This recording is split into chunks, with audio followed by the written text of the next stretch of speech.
Hello friends, welcome back to DU buddy. अगर आपको Delhi university से बीए ऑनर्स फिलोसफी करना है तो इस वीडियो में हम लोग देखने वाले हैं इसका एलिजिबिलिटी क्राइटेरिया। इसके अंदर हम लोग क्या क्या देखेंगे कि 12th के अंदर कौन से सब्जेक्ट्स होने चाहिए, सीयूईटी के अंदर कौन से सब्जेक्ट्स यानी लैंग्वेज और डोमेन आपको अटेम्प्ट करने हैं, कौन से स्ट्रीम के बच्चे जो हैं फिलोसफी ऑनर्स कर सकते हैं दिल्ली यूनिवर्सिटी से, वो भी हम लोग देखेंगे।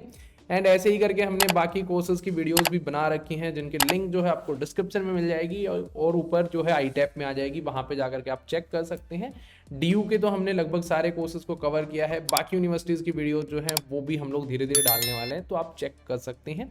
और अगर आपको सीयूईटी 2023 में पूछे गए किसी भी सब्जेक्ट के हर एक शिफ्ट के क्वेश्चंस को अटेम्प्ट करना है, मतलब कोई भी शिफ्ट हो, सारे क्वेश्चंस आपको मिलने वाले हैं। सो आप ड्यूबडी ऐप को डाउनलोड कर सकते हैं, वहाँ पे जाकर के अटेम्प्ट कर सकते हैं एंड इससे जो है आपकी तैयारी एक नेक्स्ट लेवल पे पहुँच जाएगी। एंड जहाँ भी आपको एडमिशन लेना है you will be one step closer towards it. तो लिंक डिस्क्रिप्शन में, why to wait, go and attempt questions. इसके अंदर हम बात करते हैं अब एलिजिबिलिटी क्राइटेरिया की। तो यहाँ पे आप लोग लिस्ट ए देख रहे हो, B1 देख रहे हो, B1 B2 देख रहे हो। भाई अगर आपको नहीं पता ये क्या है तो पहले हम लोग इनके ऊपर नज़र डालते हैं। साथ ही साथ एक बहुत इंपॉर्टेंट एलिजिबिलिटी क्राइटेरिया है, कॉमन एलिजिबिलिटी क्राइटेरिया हम बोलेंगे उसको, वो भी हम लोग एक बार समझने की कोशिश करते हैं। अगर आपको दिल्ली यूनिवर्सिटी के किसी भी कोर्स में एडमिशन लेना है तो ये पॉइंट नंबर 5 है, इसका आपको पता होना चाहिए, समझ में भी आपको ये आना चाहिए। देखिए, दिल्ली यूनिवर्सिटी ये बोलती है कि अगर आपको डीयू में एडमिशन लेना है तो जो सब्जेक्ट्स आपके पास क्लास 12th में थे सेम सब्जेक्ट्स आप सीयूईटी में अपीयर करेंगे या उनमें से कुछ सब्जेक्ट्स आप अपीयर करेंगे। लेकिन अगर आप बाहर से कोई भी सब्जेक्ट देते हैं जो 12th में आपके पास नहीं है एंड आप सीयूईटी में अपीयर करते हैं तो डीयू उसको कंसीडर नहीं करेगा।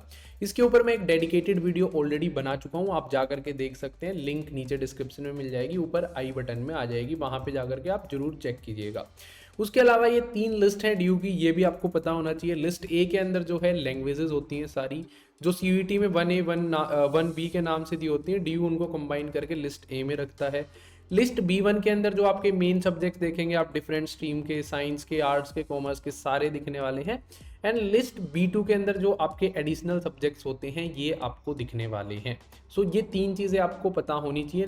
2 चीज़ें, एक लिस्ट वाली बात एंड एक आपकी जो क्लास 12th में सब्जेक्ट्स हैं वही सीयूईटी के अंदर होने चाहिए दिल्ली यूनिवर्सिटी के लिए। इसके ऊपर डेडिकेटेड वीडियो है, एक बार प्लीज उसको आप देख लीजिएगा। सो फ्रेंड्स, अब हम बात करते हैं प्रोग्राम स्पेसिफिक एलिजिबिलिटी क्राइटेरिया यानी फिलोसफी ऑनर्स के एलिजिबिलिटी क्राइटेरिया की। एनी वन लैंग्वेज, कोई भी एक लैंग्वेज आपको चाहिए लिस्ट ए के अंदर से। लिस्ट ए कौन सी है? जो आपकी लैंग्वेजेस वाली लिस्ट है उसके अंदर से कोई भी एक लैंग्वेज चलेगी। लेकिन अभी हम क्या देख के आए, जो आपके पास क्लास 12th में है वही आपके पास सीयूईटी में होना चाहिए। तो क्लास 12th में लेट्स से आपके पास हिंदी है तो आपको हिंदी ही यहाँ पे सीयूईटी के अंदर अटेम्प्ट करना पड़ेगा। लेकिन बच्चे क्या करते हैं कि क्लास 12th में किसी के पास इंग्लिश है, वो सोचता है यार इंग्लिश में तो अच्छे मार्क्स बन नहीं रहे, मुझे आती नहीं है, काम कर लेता हूँ मैं ना, यहाँ पे कोई भी एक लैंग्वेज चाहिए तो हिंदी दे देता हूँ और मेरे पास 12th में जो है इंग्लिश है वो पड़ी रहेगी। लेकिन ऐसा नहीं है, दिल्ली यूनिवर्सिटी ये बोलती है कि भाई दोनों में सेम होना चाहिए, क्लास 12th और सीयूईटी में सेम लैंग्वेज होनी चाहिए, भले ही कोई सी भी हो आपके पास। उसके बाद कोई भी 2 सब्जेक्ट लिस्ट B1 से, एक सब्जेक्ट आपकी लैंग्वेज होगी, कोई भी 2 सब्जेक्ट जो है आपके पास लिस्ट B1 से होने चाहिए। B1 कौन सी थी? जो मेन आपकी लिस्ट थी मेन सब्जेक्ट्स वाली। तो मेन सब्जेक्ट अगर हम यहाँ पे बात करें तो साइंस का बच्चा हो या आर्ट्स का बच्चा हो या फिर कॉमर्स का बच्चा हो, तीनों जो हैं यहाँ पे एलिजिबल होते हैं, फिलोसफी ऑनर्स के लिए एडमिशन ले सकते हैं। तो कोई भी 2 सब्जेक्ट आप ले सकते हो, जैसे अब साइंस का है फिजिक्स केमिस्ट्री ले लेगा, आर्ट्स का है जो आपका पोल साइंस जियोग्राफी ले लेगा, पोल साइंस इकोनॉमिक्स ले लेगा, कॉमर्स का है अगेन अकाउंट्स BST। कोई भी 2 सब्जेक्ट्स आपके मेन जो आपकी यहाँ पे लिस्ट दिखी आपको, B1 की जो लिस्ट दिखी मेन सब्जेक्ट वाली, उसके अंदर से कोई भी 2 सब्जेक्ट होने चाहिए। तो एक ये हो गया, 2 ये हो गए, टोटल 3। अब 4th सब्जेक्ट भी आपको रिक्वायरमेंट होती है, वो है लिस्ट B1 या B2 के अंदर से कोई भी हो सकता है। अगेन जो 4th सब्जेक्ट चाहिए वो आप अपने मेन सब्जेक्ट से भी चूज कर सकते हो या फिर आप अपने एडिशनल से, जैसे physical education, fine arts, teaching aptitude, इस टाइप के जो एडिशनल हम बोलते हैं क्लास 12th में कि भाई ऑप्शनल क्या ले रहा है, एडिशनल क्या ले रहा है, उसके अंदर से भी आप लोग जो है सीयूईटी के अंदर एक कोई भी अटेम्प्ट कर सकते हो। या फिर आपको ये रखना है कि तीनों मेन देने हैं तो आप यहाँ पे अगेन B1 से 3 दे सकते हो और एक लैंग्वेज दे सकते हो। नहीं तो आप B1 से 2 दे दो, एक लैंग्वेज दे दो, एक B2 से दे दो, तो भी आप एलिजिबल हो जाएंगे। ठीक है। अगर बच्चों की डाउट होती है कि अगर हम एक काम करते हैं, हम 5 सब्जेक्ट दे देते हैं जिसमें हम 2 ये दे देंगे, एक ये दे देंगे, एक B1 से भी दे देंगे, B2 से भी दे देंगे, तो क्या होगा?